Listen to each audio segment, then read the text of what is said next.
Meron po tayong mga bagong alaga na naman. Dalawang inahin at sa loob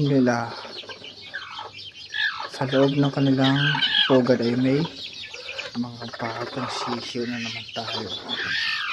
Yan. Pangisa. Aray. Sisiw. Ayun o. Yan, mga anak din nito mga to.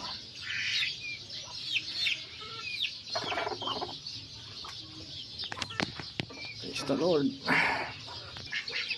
Tapos ito yung mga alaga pa nating sisiw ng mga pato at manok.